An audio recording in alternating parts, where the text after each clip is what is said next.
Okay. Calm now re-enter our world.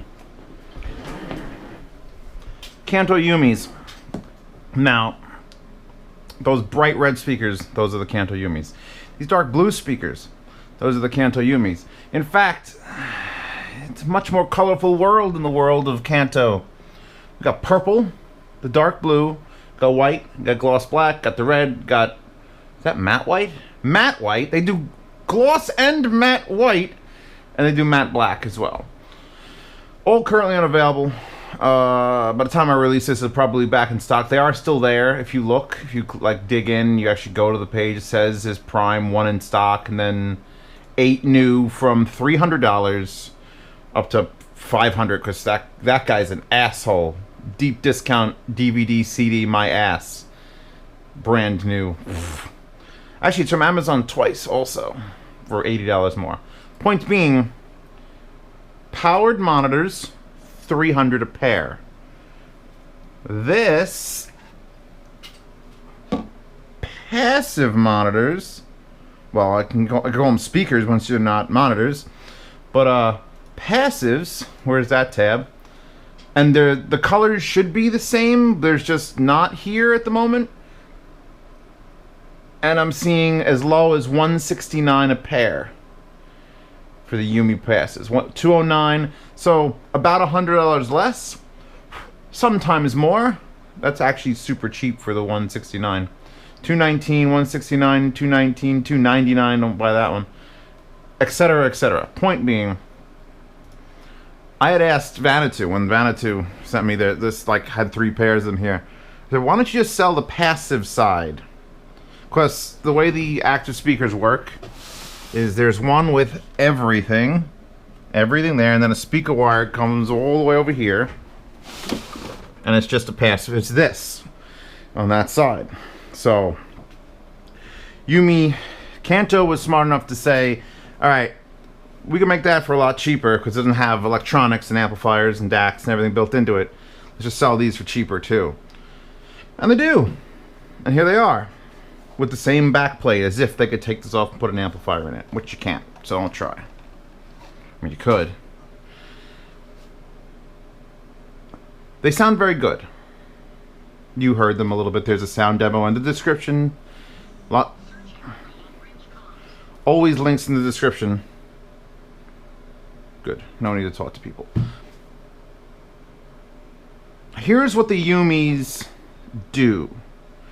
Passive speakers, let's get this out of the way. Passive speakers, you understand passive speakers, you know how passive speakers work. They're speakers. They mean they don't have an amp. I'll go over that in case I ever need to reference in the future. A passive speaker is just a speaker that needs an amplifier. An active speaker, like the JBL LSRs right there, or the Air Motive 6, those have amplifiers built into them. They're active. All you gotta send them is signal. I could take a 1988 CD player, portable, plug in RCA to that and it'll play music. This needs an amplifier. It needs a A500 or a, well, there's somewhere here, but SA50, A2, SA98, things like that. So they sell. Here, those speakers there, if you don't need this and you have a desk set up already, you can get this. I'm currently using these in a semi-permanent, pretty much permanent location on the Sonos that I bought in my kitchen. I have these pretty things in my kitchen on my Sonos, and in the morning at 8:45 they just start playing random items from my playlist, because I'm that kind of guy. Let's disassemble this one, or at least look at it. I have no idea if this is gonna work. I should have planned for this movement. Oh, this one's much heavier, by the way. Look at the front first. The only main difference between left and right side is this has a window with an LED showing you standby or power. It also has a volume knob / power knob. Power, yes.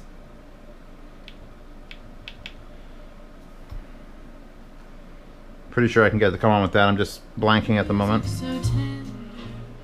So, unlike 305s or Air Motives or Vanatu T1s, you got a front volume knob And this, you know what this is, ladies and gentlemen? And you know what you're saying. You're saying it's a remote control, but you're wrong. It's a remote control. I'm getting to what I'm talking about. Hold on. With the Kanto, oh, there's so much dust. Hold on, I'm trying to be gentle, but get one of these. I mean, I'm a reviewer and I have to pick these up and move them constantly, so I constantly have to clean them.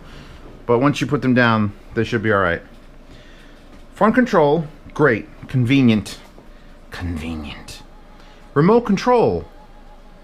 There's the key. So looking at $300 for a powered set of monitors with a remote control. And they're very good speakers on top of that. This waveguide is super deep and it's a little crisp. And I'm just going to use the term crisp to describe it, because some people might take that as like but you know, I'm okay with them on a desk. And I'm okay with them to the left and right of your television, plugged in with a fiber optic input, and here's your fucking remote. No more sound bars. Kanto solved the soundbar issue. The SMSL Q5 Pro, where you got to buy that and then you wire it up. This is so much easier, because all you don't need any of this. None of this has to happen. None of that. This wire is my wire, and it comes with a wire, and I don't have that wire on it because I didn't feel like unraveling it, and I have this wire anyway.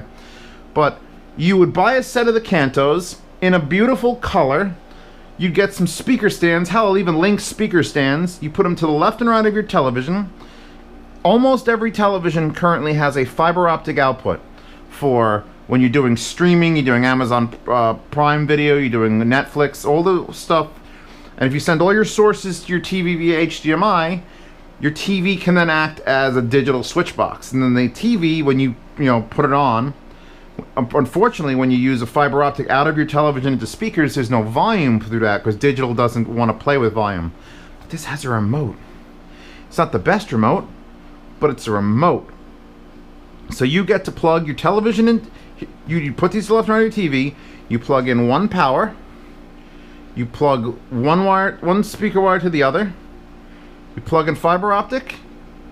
You could even plug in a subwoofer, sub out. And it's also got RCA ins and left and 3.5mm in, and it does Bluetooth. But that's all inconsequential because I'm pretty sure having two optical inputs. So you pick either one. If you're using your TV as its digital switch, you only need to use one. It was either a turbo or my air conditioner blew up. It's got a USB here, but it's just for charging. That's weird. Because it has a DAC, obviously, if it's got two fiber optic inputs. So it's got analog input. Two analog inputs, which you could choose on the remote. The remote, I'll go over the remote real quick before I forget about it.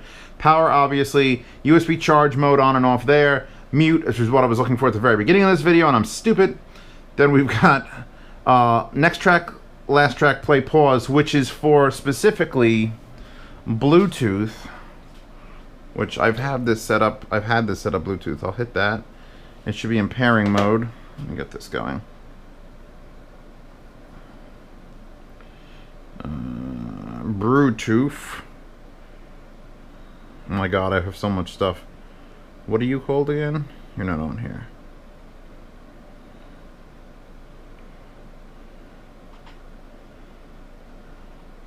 TX, Zeos Ultra, Panda Stack, Riva Turbo, my OBD2, the M-Power, the Aura Lightbox, the Audio Engine B1. That's gotta be it. Yumi by Kanto, pairing. See, reviews are live and unedited. Alright, while that's doing its thing, let's keep talking. So, for $300, you get a fashionable set of excellent sounding powered monitors with a remote control that you plug in digitally from your television to these, and then you got a little cute remote with tone controls, bass, treble, and subwoofer out, and Bluetooth in, and it'll charge, and these left and right controls are for switching things here. Did this actually work? We're lit. Volume. All right, ready for the test? Pause worked. Next track work. Oh! Just watch. Come on. I love it when things work flawlessly. It's amazing, especially in reviews like this where I'm in my pajamas. But you understand how big a deal these are? Soundbar destroyers. I did that soundbar killer setup with the Q5, and it still means you can pick any speaker you want to replace your soundbar, but that still work. If you know people, if you are watching this, someone has directed you here because you have. Maybe I'll do another. Here's how you set this up. My TV in the other room. I could possibly. Well, I had to pull it off the wall to get to the actual SPDIF, and then run a video, and then get some stands. It's fine. I think you people can grasp it. It's literally power, fiber optic, speaker wire to the other speaker. Done. Done. PCM output for stereo on your TV settings, and done. It even goes to sleep automatically. You don't have to shut it off. I don't have an optical source, but it wouldn't matter. You have all your choices right here. I want fiber optic, it's optical 1, optical 2. Bluetooth, it's on. RCA, it's on. 3.5mm, it's on. You want to do some tone controls? Let's go back to Bluetooth. Let's play it. I'm going to lower that. Bring the bass up. Now there's no indicator. I mean, it'll stop blinking when you've hit the maximum amount of like bass. 5 1/4, decent dome tweeter, reset. You do get a reset button. Mute that. So you get bass and treble controls that are individually 4 buttons, and then you get a reset button to just reset that. Which apparently unmutes it as well. Interesting. See?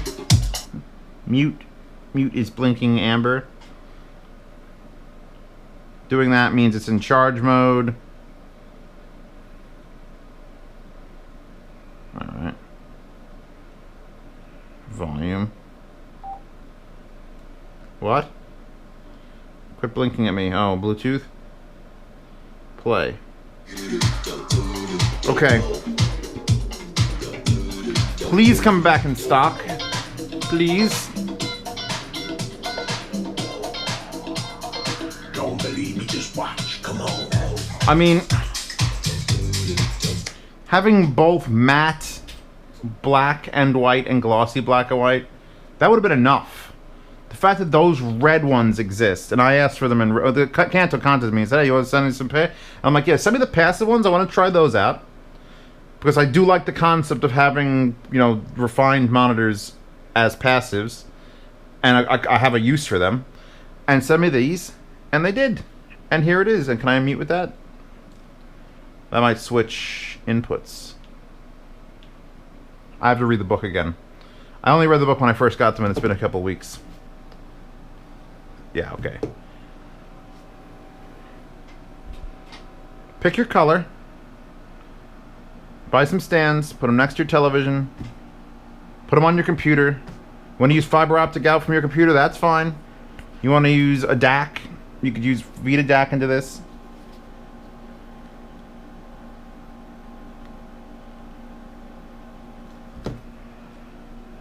Chewbacca's here.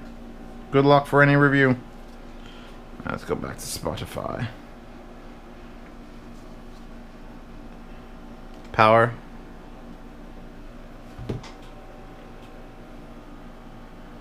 They have enough bass to live 5 1/4. They have enough bass. They're the same type setup as the JBL LSR 305s. A little more directionality to the tweeter. They'll project a little better.